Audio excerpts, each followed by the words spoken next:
தமிழ்நாட்டில் டாஸ்மாக் மதுபான விற்பனை முறைகேடு தொடர்பாக அமலாக்கத்துறை ரூபாய் 1000 கோடிக்கு மேல் மோசடி நடைபெற்றுள்ளது என அதிர்ச்சிகரமான தகவலை வெளியிட்டுள்ளது. மார்ச் 6ஆம் தேதி முதல் 3 நாட்கள் தொடர்ச்சியாக சென்னையில் அமலாக்கத்துறை அதிகாரிகள் டாஸ்மாக் தலைமையகம் உள்ளிட்ட 7 இடங்களில் சோதனை நடத்தினார்கள். இதில் பெருமளவில் ஆவணங்கள், பணம் மற்றும் ஆதாரங்கள் கைப்பற்றப்பட்டன. சோதனையில் கண்டுபிடிக்கப்பட்ட முக்கிய முறைகேடுகள் பார் உரிமங்கள் வழங்கும் போது மோசடி நடைபெற்றுள்ளது. அதற்கான ஒப்பந்தங்கள் முறைகேடாக செயல்படுத்தப்பட்டுள்ளன. உரிய ஆவணங்கள் இல்லாத நிறுவனங்களுக்கு டெண்டர் ஒதுக்கப்பட்டுள்ளது.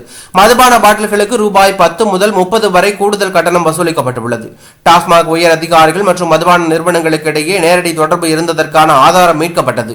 முறைகேடு நடந்த முக்கிய நிறுவனங்கள் SNJ, girls, accord, Saif, Siva distillery உள்ளிட்ட முக்கிய மதுபான உற்பத்தி நிறுவனங்களில் மற்றும் Devi bottles, crystal bottles, GSR, AR holding போன்ற பாட்டிலிங் நிறுவனங்களில் முறைகேடு நடைபெற்றுள்ளது.